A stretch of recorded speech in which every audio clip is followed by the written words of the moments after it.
Oh,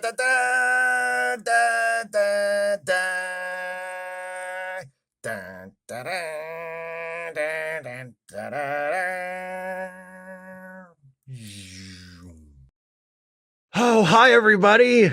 Well, we just watched episode 3 of season 3 of Star Trek Picard. And we haven't discussed anything yet. We haven't discussed it yet. We watched it together and we made our little quips to each other, just to each other, because we're cynical, bitter old men. That's right. So I apologize in advance if either one of us is too mean to this episode of television. We will do that even if we like the episode. So that's true. Yes. So the thing is, I'm not sure if I like this episode or not.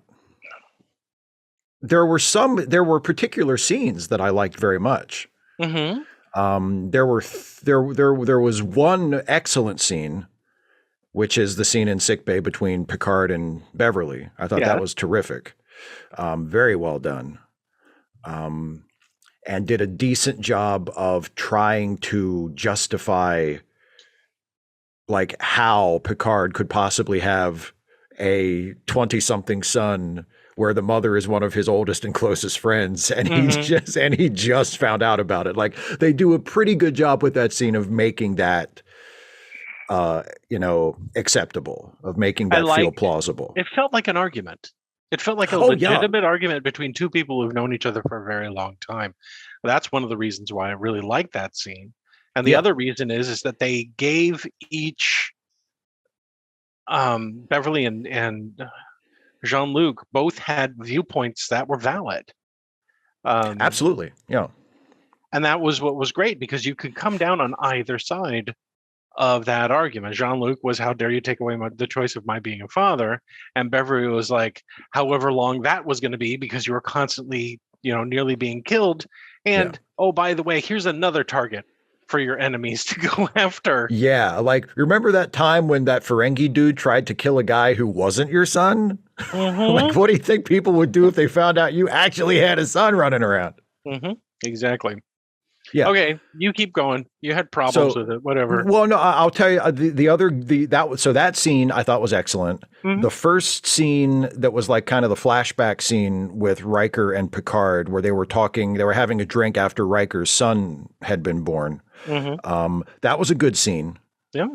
The de-aging technology, it was a good enough scene that the de-aging wasn't distracting and didn't really distract from the performances. Yeah, it was, and because they didn't go completely hog wild with it. No. And honestly, I don't think they really needed to do it at all, because it's not like it was a scene that was supposed to take place like 35 years ago, but it was fine. And it was they didn't need to do the de-aging. They didn't need to do the de-aging scene, the de-aging effect, but it was fine. And it was a good scene, and it portrays Picard and Riker as friends, which I like, and then it feels believable for that. And then that brief little scene that Riker and Jack have in the hallway right after the Picard and Beverly scene, I thought was nice. Okay. Yeah, I like that too. Yeah, so I like all three of those scenes. I like what I think they were attempting with Riker and Picard in this. I don't know if they completely pulled it off, but I like the idea of, sort of the tension between them when Riker takes command of the ship and Picard is like, we should fight, fight. And Riker's like, no, we should try to get away. And there's like a conflict between them. And then when they finally do what Picard wants at the end and it backfires, the final turn where Riker is like, remove yourself from the bridge, I felt like that felt a little forced. Really? Okay. Yeah. I mean, I accept Riker feeling like them having a difference of opinion, and it's a very stressful situation, and Riker, feeling maybe a little aggressive or a little hostile toward Picard, or maybe a little annoyed with him of like, look, I'm the captain, the jerk ass captain gave me command of the ship. I'm in charge. So, don't be questioning my orders in front of the crew like this. Right. I get that. But when he kind of like goes completely cold on him at the end and basically turns on him, he's like, get off my bridge. Like that felt a little like that. I just don't know if we've quite gotten there emotionally yet. That feels like a little bit of a leap. But I bet you can guess the part of the episode that I absolutely hated. I don't know. What is it? Is it the Dominion? It's the Dominion. I It's the loved it. Changelings. I Shut up. hate You it. can't- I You hate can't it. experience joy, can you? I hate it. I hate it. It's not from this show. Okay, but it is part. So I understand. This is the TNG reunion show, and they are pulling shit from Deep Space Nine. This is nerdy fanfic bullshit. This is fanfic bullshit. It's like that fucking comic that they're doing in IDW now. It makes perfect sense to me. You know that I view Star Trek through canon, and you don't. So I get it. You don't like it. You wanted something. Despise it. Either something original or something from, I don't know. I would have told Terry Metalis, go back and rewrite it, you motherfucker. I liked it. Don't you dare come to my fucking office and throw me in. And I hired you to write the TNG reunion show, and you're throwing in Deep Space Nine shit. Did you not fucking understand me when I told you what your job was? You're just upset because this solidifies that there is not going to be a DS9 reunion show. No. You're wrong. I don't want there to be a Deep Space Nine reunion show at all.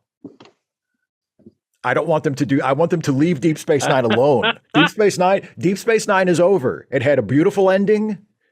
Let it go. The audience now gets to see what our actual discussions about Star Trek are like. That's true. What are they going to do now? Steve, if one of us likes it and one of us doesn't, what are they going to do now? Steve and I have a lot that we disagree with when it comes to Star Trek, sure. But we remain friends because we think each other's opinions are ridiculous. Because neither of us fundamentally really respects the other, so it allows us to maintain a friendship. Well, the other thing is we know how stupid these arguments are. Of course, it doesn't. I'm not actually mad. I don't really hate it. I just think it's an incredibly. I think it's an incredibly poor creative choice. I'm not like angry about it. I'm performing that a little bit, but I do think it is a bad choice, and I did not like it. I like the reveal. I like that they set up that frickin' saboteur in episode 1 with that little side eye that he was giving the captain and Riker. Right. I like the fact that they let us think that this dude was going through withdrawals up until the very last second. I agree, because here's one of the things that bothered me about Deep Space Nine. It was, and then, the Dominion lost and they all just became happy little Fonzies as soon as Odo stepped into the fucking Great Link and everything was fine. This incredibly powerful, massive organization just became good guys. It was fine. Oh, it makes sense to me that the Dominion would come back. I didn't mind it because it was the end of the fucking show, and who gives a shit? The show's over. I don't believe it. Yeah, territorial. Oh no, this only belongs to Deep Space Nine. I'm just saying, all you Trek nerds out there who have spent the last 5 years hating Alex Kurtzman because he doesn't get Trek or he ruined Star Trek or whatever. Terry Metalis came to Alex Kurtzman's office and said, I have an idea for the TNG reunion season of Picard, and it's a bunch of Deep Space Nine shit. And where I would have thrown the pages in his face, Steve, Alex Kurtzman said, yeah, sure, go for it. Sounds good. So everybody who's been mad at Alex Kurtzman owes him an apology. Let me ask you a question. Yes, please. At least it's not the Borg. Well, no, apparently that corpse has finally been picked over enough. How many Borg stories have we gotten from TNG to Voyager? But here's the thing. As much as and I agree, the Borg have been overkilled beyond overkill. And I would have loved it if the Picard series had not done any Borg stuff, because it's not like the Borg stuff they did was all that great anyway. The story didn't justify any of it. I would have been completely fine if they had not touched the Borg at all. Yeah. But at least the Borg was a TNG thing. True. The Borg was a TNG thing. See, this is the difference between me and you. I look at Star Trek as the broad scope from the original series all the way through. And as much as I don't want to consider it, that includes Enterprise, even though it's not my favorite, and Voyager, sure, even though it's not my favorite. But I look at it as a whole, as a playground. right? And I like Yes. the fact that it is not compartmentalized by show into, okay, these are the villains for this show, these are the villains for this show. If they had stuck to that, we wouldn't have gotten Quark or Rom, right? We wouldn't have gotten any of that if they had just, the Ferengi had just stayed TNG. That's a good point. That's a good point. Okay, so when they brought up a villain, a potential villain in this episode, who we haven't seen since the 1990s, I don't mind it, because to me, it's like, okay, now we get to see them with real special effects. We get to see them with, where they might have a budget for it, a different color on the Dominion. I even like Worf saying, "I know a man," without having to say Odo's name. Right, because we know Odo's not showing up unless they get really ghoulish with it. We know Odo's not showing up. But it was a genuine surprise to me. When we were watching this together, I heard your reaction. I went, "Holy shit!" and you said, "Ugh." Yeah, it's not. Well, and here's the thing I mentioned a minute ago about, because you bring up, Deep Space Nine kind of making the Ferengi into a Deep Space Nine thing when the Ferengi had started as a TNG thing. And we mentioned the Borg, and you mentioned Enterprise, and there is a Borg episode of Enterprise that is actually I think is actually really good. Okay. So I think it's one of Enterprise's best episodes. So it is possible for a show to be good enough that it overrides my ideological opposition to one show taking stuff from another show instead of just, making up its own stuff. Sure. Right. So and this is just the very beginning of the Changeling thing. They were barely in it. It was just the reveal. So I'm just judging by the reveal. And all I have right now. Super gross. Yeah. The special effects I thought were fine, like visually. And my problem with it is, at this point, just as a storytelling choice, I think it's a bad choice. But all I know is there's Changeling stuff in it.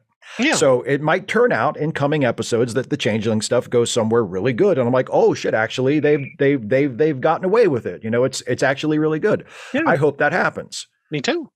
All I'm saying is, if I was the boss, I would have fired him.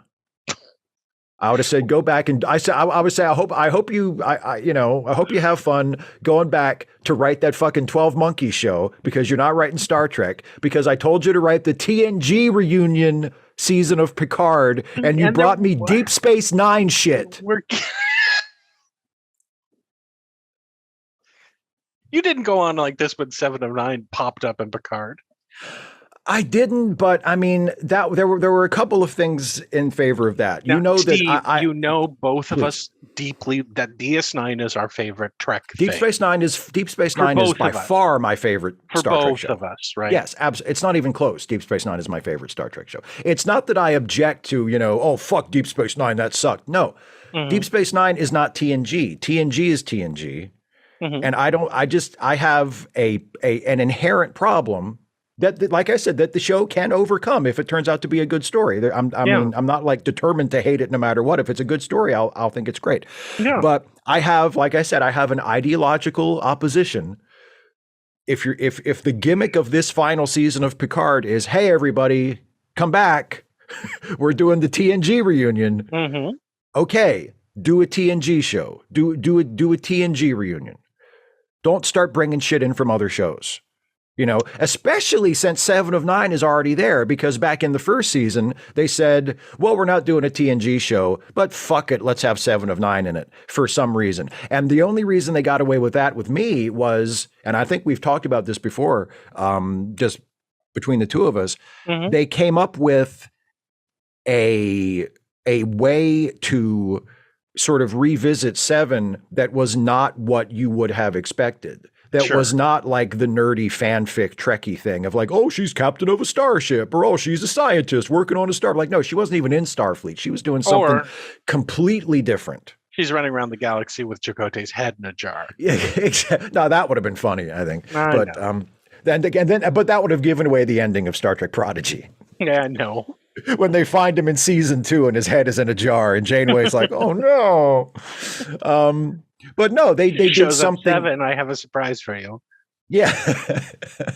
They did something different with her. They sort of placed her in an unexpected position. So it wasn't like, like that. And I kind of like that they did that with Picard too, even though the Picard show hasn't really been very good, but No. the idea, but there were all these people, like when the Picard show first started, there were all these people that were like, oh, Picard should have been the president of the Federation. Like, Jesus Christ, how fucking boring are you people? Like, Yeah, let's just pick the most obvious fucking thing and start there. I've told you my personal choice for Picard is not that he's at this vineyard that he ran away from, but that he was like pursuing what he loved, according to the show, which was archaeology. Yeah. Have him do something that, you could imagine him doing. Mm-hmm. But wasn't the most obvious thing. He wasn't just doing a different version of the thing he was doing 20 years ago. Right. He's doing something that's consistent with what we've known of him, but is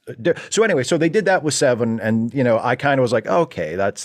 It still feels a little random that they were like, let's do a Picard show and let's have 7 of 9, but they more or less made it work as far as anything in Picard worked. I gotta ask you a question. But yes.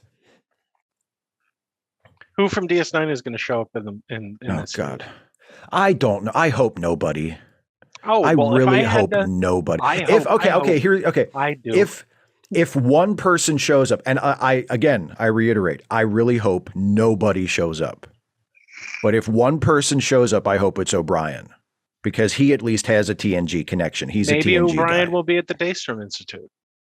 Maybe. Oh, and by the way, you know what that's about, right? What? That's how they're bringing lore in. That other thing that was stolen from the Daystrom Institute, that's got to be lore, right? Why would they steal lore? I don't know. Why would there be fucking changelings in a TNG show? You're still going on previous season logic. I actually don't know. This could be a cohesive thing that makes sense. It could. That's right. So far, I've liked 2 out of the 3 that we've gotten so far. Yes. So 2/3 so far of the season I liked. I liked this episode quite a bit. It still moved on. It moved at a clip. We got meaningful interactions between the characters. And the Worf stuff was good. I'll give you that too. The Worf stuff was good. I got my Worf back. Yeah, Worf was good. I love that. You knew what his next line, I am Worf. And you knew what his next line was, son of Moog. Son of Moog. When he goes that was a funny bit to the Duras family. That was a funny bit. Galron. He goes off on this like long litany of all of his accomplishments, and then he offers her tea. That was funny. Tea. That was I like that. That was a funny bit. Mm-hmm. And yeah, you mentioned it when we were watching it, how him and Raffi are doing good cop, bad cop, but Worf is the good cop. They was together. I like that too. Yeah. So maybe I'll be able to actually watch the Raffi scenes now, so long as Worf is there to bounce, for her to bounce off of, because I think that works. I like that. I liked the Dominion stuff. We were left on a cliffhanger. I do kind of agree that Get Off My Bridge. Maybe it was just the delivery, but Picard had it coming. Because he absolutely did. Here's the other thing that I'm going to say. This was a great Riker episode. Yes, it was. Frakes was doing great. He had his performance in this was fantastic. You could actually see him being captain, even which we haven't really gotten to see. Exactly, when he's having the exchange with the Picard Jr., he's like, you could see him being like a captain, right? Yeah. And when they finally get struck because of the fuck up from Picard, because he followed what Picard told him to do, and they're down to being sucked down into a gravity well, and they cut to Riker's face as he's looking around and he can't figure out what to do, of course I would have said the same thing. Get the fuck off my bridge. All Picard did from that point forward was argue with him. Well, not argue with him, but we've got to turn around. We've got to fight them. This is the chance to attack. This is the chance to attack. No, wait, that time beforehand? Now is the time that we should attack. You should have done it then, but do it now. Why aren't we attacking now? We don't know where they are. Who cares? Just fire in random Just start shooting. Yeah, Riker Riker's strategy, I think, or at least his instincts were vindicated, because they use that that portal weapon to turn their torpedoes against them. Yeah. Which again, I also thought was very clever and was good. But also, you'd think like, shouldn't they have seen that coming? Like they flew through that portal thing twice, and then what? Yeah. Did they just forget that they had that? But and by the way, thank you for showing us a different shade of Varric. Vatic. Yeah. That's her name. I don't care. Yeah. Amanda Plummer. Just cool, quiet. Smoking her Tipperillo, taking her time. Hit them, she's just like, what? Hit them again. Yeah. Just like maybe her appearance when she was talking to them directly was a show. Yeah. Like, okay, so she's not at 100%. Right. She's not like camping it up with her crew like all the time. Her crew of monster people. Well, come on, fuck them. They're monster people. I've accepted her crew of fucking monster people. In her CBS, what we determined during the episode, her CBSI ship, because that thing down at the bottom looks like the CBSI. And also, when they show CBS at the very beginning, they use the same sound effect of her ship appearing and disappearing. So it's now it's the CBS like danger theme. Which is also, I think, isn't that also the V'ger sound effect? Actually, V'ger's was much bigger and it sounded more like a guitar. Yeah. But I liked it. I liked the episode. You liked it more than I did because you're okay with the changeling stuff, and at this point, I am. At this point, I am not. But they can still get me back if it's a good story. Going back to who's probably going to make an appearance if they do it. Yes. The only person that knows changeling physiognomy better than anybody. Julian. Dr. Bashir. Dr. Bashir. And I'll be happy to see him. And I'd be happy to see O'Brien. I'll be happy to see that he got a payday. And I'll be like, I wish that they had not done this. I hope he's married to Garrick. It would be great. Julian and Garrick. Oh my God! Just make all the fucking nerds happy. Mm-hmm. Well, not all. Well, no, that's true. There are some that will be like, I can't believe they did that. Julian was all about pussy. How dare they? How dare they sully his image? And it's like, all right, calm down. I hope they go to Deep Space Nine. Oh God, you're just going to make you're dreaming that this will be like. Let's make this as difficult for me to like as you possibly can. It was like the first season of the Book of Boba Fett, where at some point it just turned into the third season of The Mandalorian. It's like they just gave up and said, we're just doing a different show. Who cares about this Boba Fett stuff? Let's just do some Mando episodes. Yeah, episode 5 and 6 of Picard is just going to be on Deep Space Nine. That's it. God. The more it hurts you, the more fun I'm going to be so mad at you if that's what happens. I didn't do it. I know it's not your fault. It's Terry Metalis that I have that I need to stuff. Who apparently wasn't stuffed into enough lockers when he was in high school. Well, I mean, okay. Let me ask you this question. Yes, please. If there was to be a big bad in this season, who would you propose it be? I would just have it be Vatic and have her be just a completely original character. I bet it's the female changeling. She probably escaped from prison. Probably, yeah. She oozed out between the bars, because they. No, I would. I mean, like I said, it's just the way I view the franchise and the way I view the shows and the way I prefer that things be done. Like if they were going to have a villain that was rooted in Star Trek past somehow, I would want it to be rooted in something from TNG. But my real preference would be not to do that at all and just have a villain. You want it to be Damon Bach? No, I don't want it. Well, that's the thing.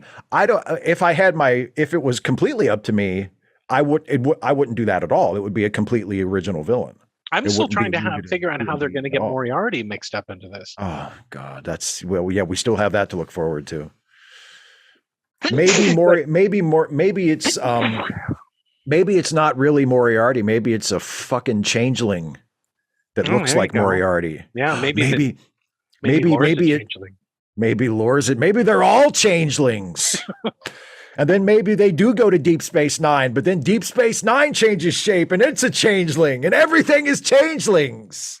See, I thought I had been broken by the 2 bad seasons of Picard and me not giving a shit about Discovery. But apparently you are harboring some damage, sir. No, I just don't like, overboard, over the top fanfic nerd shit in the actual show. If the character writing remains as good in these last 2 episodes, I'm kind of now looking forward to see why Moriarty's in it and what they do with him. Right? That's kind of my thing, is that this is obviously someone who watched the original show, knows the histories of these characters. And remember, we joked around a lot about why Beverly, didn't tell Picard about, Picard About Jr. Jack, yeah. And when Jr. when we finally got that scene, it was a very satisfying, it was very well done, written, well performed scene between 2 characters who we care about. What I had mentioned before is that the problem with Picard 1 and 2 was that it was between Picard and someone he had just met, some robot that he just met in Picard season 1, and then in season 2, we were supposed to give a shit about long dead parents. And how well, and also I think more importantly, it wasn't just someone that he had just met. It was the only reason he cared specifically about her was connected to Data, which is from the past. And you said about the Picard and Beverly scenes in this one. Oh, and with Jack as well. Oh, he's emotionally invested in a character who is in the here and now. It's not someone he cared about back then. It's not something that's like haunting him from his past. It's something that he is invested in emotionally right now. Yeah. That's good. I like that. Yeah, me too. And I like the development. I love the development of Riker. I love the acknowledgement that he had lost a son and how that might influence. He literally has to tell Picard to go to sickbay because they heard that he was that he was poisoned, that he was possibly dying. Yeah, which linked together the 17-second scene that Riker had described earlier. I thought that was good writing, and so whereas I don't necessarily have hope because something bad could happen at any moment and destroy the series. So far, this has given me a reason to hope because of their handling of when and I know that this is partially, Dorn being Worf, but also they gave him Worf lines to say. Yeah. Someone knew how Worf talks. And, that's not trivial. Because if they had given him non-Worf lines to say, we would have just been, what is this? Who is this person? What's going on? And so I'm happy. Yeah. I enjoyed the episode. Well, and they were also able to give Worf a couple of funny lines that felt like Worf funny lines. You know what I mean? Like there's a very particular way that Worf is funny, and it feels like they tapped into that. So that was nice to see. Exactly. One more thing. Oh no. And I wanted to ask you, do you think, because this was the assumption I made, maybe you saw it a different way. Do you think that whatever is that there's going to be some reveal regarding whatever is at the center of this nebula? Because the episode ends with we're being pulled toward the gravity well, and then it ends, before like the big note that ends the episode is Riker telling Picard to get lost, and then we see the ship kind of sinking toward whatever it's sinking toward. Do you think that's going to be like a meaningful reveal? I think not a meaningful reveal. I think it's going to be a Star Trek reveal that will help them get out of the situation that they're currently in, because they're kind of implying that the nebula might be alive, right? That it's an entity, some sort of phenomenon. And maybe they'll be able to use that to be able to get out through technobabble, which they had in this episode too, in which once again they showcase people trying to think through their problems, right, rather than let's shoot phasers at it. Well, quick, let's shoot phasers at it. This one was they were trying to, with Jack and Seven, trying to figure out how they're being followed, how they're being tracked. Yeah. Right. And I think that they'll probably use it like you do things in Star Trek. You're in a dire situation. You get some key information. You make make a theory about the situation you're in and how you can use it. And it's either going to be, I don't think it'll be Picard, but it might be Riker. It could be the science officer. It could be LaForge, Crash LaForge. Crash LaForge. It could be LaForge, who I'm really starting to like as a character. She hasn't really left an impression on me yet. I mean, I don't have anything against her. I don't dislike her, but she hasn't really left an impression on me. Her acknowledgement that Geordi has a hard time making friends, not romantic relationships. Yeah, well, but that's not about. But that's not about her though. That's about Geordi. Mm-hmm. I was waiting for her to say, "I'm a lot more like my mom, Leah Brahms." I hope that never comes up. I hope they never mention it. I hope they don't. Yeah, like don't even tell us who her fucking mom is, please. I was going to say about the reveal of the thing in the middle of the cloud. My thought was, and this really depends on where they're going with that. If they're not really going anywhere super meaningful with that, then this doesn't apply. But if there is like a meaningful thing at the center of that cloud, I feel like we should have gotten there I feel like that should have been the beat to end this episode. No. Obviously not to like explain everything about it, but just, that the button at the end of this episode should have been, they reach whatever is in the center of the cloud and we have oh shit, what happens next moment instead of just kind of falling into the fog. I feel like that would have been a more of a punch to end the episode, but yeah. Gives us that beat next episode. I'm fine with it. That's my critique, and also lose the changelings. Yeah, whatever. They're here to stay. Apparently, they're here to stay. We'll see where it goes. Maybe it's a big giant changeling at the center of the nebula. Big giant changeling. I hope Geordi fell in love and married Lieutenant Junior Grey J. That would be really good. How about them apples? Just make it. It should be called Star Trek Deep Cuts, and just the clumsy engineer that only appeared in 2 episodes of Star Trek. What's her face? Oh, Sonia Gomez. Oh, yeah, no. Lower Decks brought her back for a meaningless bullshit cameo that wasn't funny and was terrible. Yeah. Well, at least the changelings aren't a meaningless bullshit hey, cameo. look who it is, huh? Mm-hmm. No, they're not a. Yeah, they're not a bullshit cameo. They're apparently a major part of the story. Of the TNG reunion. I'm just saying. I think you would have been happier if it was Nagilum. I would have been happier if it was something we'd never seen before. If it was just new people. Mm-hmm. Instead of, remember these guys from another show. So you like my original idea that these were all just the banded together people of destroyed Borg, and we have to bring the Borg into it again, and or maybe not bring the Borg themselves into it, but the Borg were like the seed from which it grew or something. But I mean,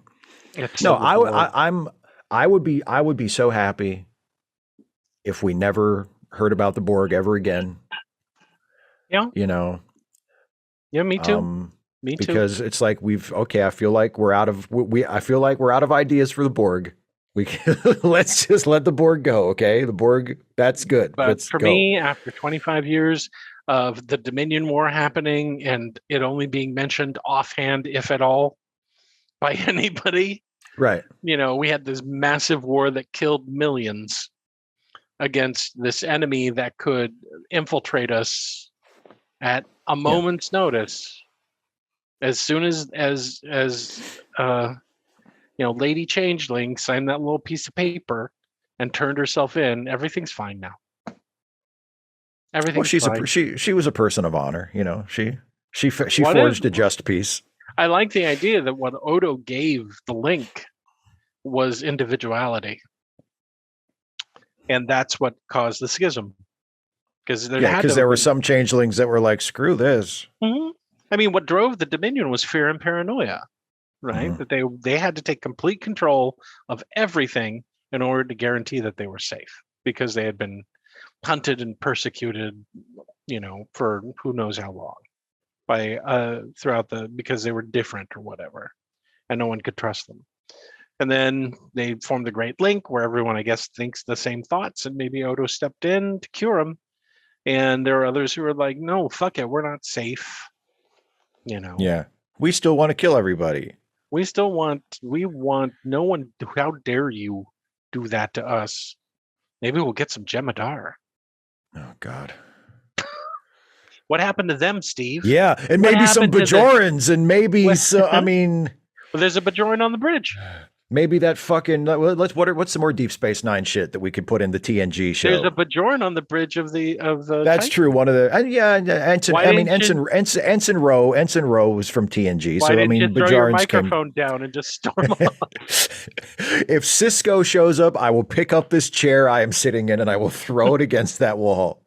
Who knows? Maybe he's at the center of the nebula. Maybe it's a big Cisco head. Maybe it's just Avery Brooks.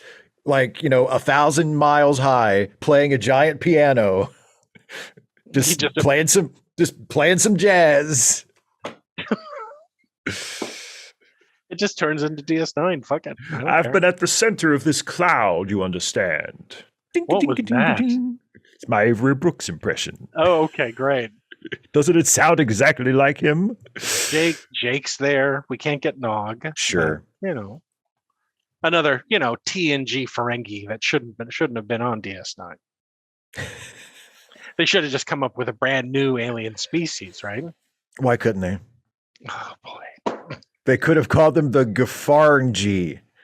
And they could have been interested. They could have had big noses instead of big ears, and they would have been interested in profit, but they would have been in a different way. You have bad instincts. Big noses and love profit. No. Great. They wouldn't go like they Way wouldn't go, turn. Steve. They wouldn't go down and like the anti-Semitic. They'd go up, so everybody would be like, "No, that's not anti-Semitic." They hook up.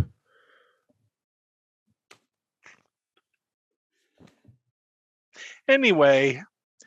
So this you were. I like. I was at there were parts of it that I thought were very well done, but I am extremely skeptical about the choice to make it to involve changelings as the villains. But we will see where it goes. Sure, we will see where it goes. Yeah. All right. So that's all it. right. So there you go. Good. We're good. Jesus. I don't see why it has to be such a fight all the time. No. It's just that's nice. I remember our disagreement about Picard season 1. Yeah. Were you like, we've flip flopped. I like this show. It's good. What's good about it? Not everything. We've changed places, and all they had to do was just throw you some Deep Space Nine shit, and you ate it right up. You just lapped it up. Love it. I love it. Yeah, fucking Mark. Yeah, fucking Deep Space Nine, Mark. All right, everybody. Thank you all for watching. The comments for this one will be interesting. I'm curious to see those of you who thought we were super too hard on the first episode. End of season 1 of TNG. You just turned off the TV. How dare they bring back the Romulans? That's a TOS thing. That's not a TNG thing. This is brand new. Don't we already have the Ferengis? Can I say one thing about the Romulans? Sure. I'd be happy if we didn't see them anymore either. I sure, feel like because there was that whole phase in Star Trek, in the movies and the TV shows, where all of a sudden it felt like everybody had ideas for the Romulans, and it got to the point where it's like, okay, I feel like we've done enough stuff with the Romulans. Okay, that's nice. That's cool. The Romulans are cool. Let's just leave them over there. We'll just assume that they're over there doing some stuff. And you loved it in season 1 of Picard. I didn't love it. You're kind of rewriting history. I didn't think season 1 of Picard was like a masterpiece. No, I thought it was. Didn't. I thought it was very uneven, but there were parts of it that I liked, and I appreciated certain things it was trying to do, even if it didn't quite. While I was watching it in confused horror, you were finding the little bits in each episode that you really liked. And just think, all they would have had to do to get you on board is just throw some fucking changelings out there, and you would have been like, from I Deep was Space on Nine. board from the last episode, just as long as the writing is good, and this doesn't bother me. It doesn't Okay. bother me that it's I understand. changeling.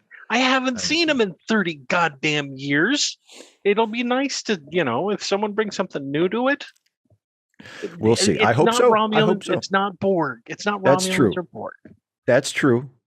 And I hope we'll see where it goes, and I hope it's good. Me too. So there we go. So now we're in agreement. Can't find that. Wait to see the giant baseball in the center of that nebula. That's that's it. That's it. It's a giant baseball. I always thought baseball was the center of the universe, and now we have proof. There you go. They get there. There's jazz piano playing. It's a baseball planet, and Cisco lives there. He's got a little Creole restaurant where he plays piano every night. Is his dad still alive, do you think, in this timeline? I don't know. I know the actor is dead, unfortunately. I know he is. And I don't know. His dad wasn't in good shape. That's true, but humans supposedly routinely live to be like 120 or something, like in Star Trek. So, I mean, he could still be hanging on. Okay. Maybe Ben won't let him die. Maybe Ben is like using the magic of the prophets to keep him alive. Ben never came back. Okay. That's right. He never came back. You hear that, Terry Metalis? He never came back. Unless they do something in this episode. Well, ever since Ben came back. It's like, oh, no big deal. He's been back for like 10 years. Oh, they could have that scene. They escaped the nebula and they said there's only one person we can talk to about the Dominion. Yeah, the lead of the other show. And they beamed down to that house that Cisco was designing for him and his wife to live in. She comes up to the door. He doesn't like seeing visitors. He'll see us. Then he has to play some piano, offer them his Bajoran Creole fusion food. I've been trying to introduce peppers to the Bajoran. They seem to like it. I would accept Avery Brooks appearing as himself. That doesn't work for me. If Avery Brooks showed, if like Commander Riker or Captain Riker was like, "Hey, look, it's Avery Brooks," and like nobody even mentions that he looks like Captain Cisco. It's just, "Oh, hey, it's Avery Brooks. Hi, everybody." The famous Avery Brooks, the famous jazz musician. I want him to be playing the piano. They come in, Captain Cisco, we need to talk to you about the Dominion, and he's playing the piano. It goes gling. And he stands up and he becomes, Captain Cisco. Ding-a-ding. Serious, grim. Let's talk outside. Yeah, then we get that scene. Fuck it, and then it just turns into a DS9 show. I don't care. Yeah. If the rest of the season is nothing but DS9 stuff, I'm perfectly fine with that. They Book of Boba Fett it. Jadzia is alive somehow. Not explained. No. But then, Worf gets to see her. He's like, what the fuck is how are you? What? No. Have her be there and have her like walk up and stand next to Worf, and Worf just looks at her and goes, "Oh, hey." Like, see, I would do this fan service in ways that would intentionally enrage the fans that want it. I know. I would bring Jadzia back with no explanation, and Worf would see her and just go, "Oh, hey, what's up?" And that would be it. I know what you would do, Steve. And then I would run in front of the camera and go, I'd run right back. Everybody watching this is happy that you have no control. I'm saying they owe Alex Kurtzman an apology. No, we don't. Yes, because he allowed this, and I would not have. I would have said, Terry, this is a big boy show for big boys. This isn't playing with your action figures like I do with my comics. This is a big boy show that we're going to spend money on to put on the TV. So you need to go back and do this again and write it like a fucking adult writing a show for fucking adults. He did. I liked it. It worked on me, and I'm older than you. He named a planet after himself. Step in line. All right. So anyway, thanks everybody for watching. We will be back next week to review episode 4. We're both looking forward to it. Although now Jason, I think, is according to this, the return of the return of Cisco on the baseball planet at the center of the cloud. Everything's changelings. Everything's changeling. Hey, everything's coming up changelings. Everything's coming up changelings. Bye, everybody. Hey, maybe it's the Vidians. Oh, yeah, sure. Why not? Let's bring Voyager shit into it too. Fuck it. Hey, maybe the who are they? The shitty Klingons from Voyager? Oh, the Kazons. The Kazon. Let's have some fucking Kazons in it too. Shit, why not? You know what I want? What do you want? I want it to be the Packlets. The Packlets. Yes, absolutely. Criminally underviewed. I told you we were strong. Perfect. That's perfect. All right. Did we say goodbye? Yes, we did. Well, I did. Okay, bye. Bye, everybody. I'll work on him. Don't you guys worry. I'll wear him down.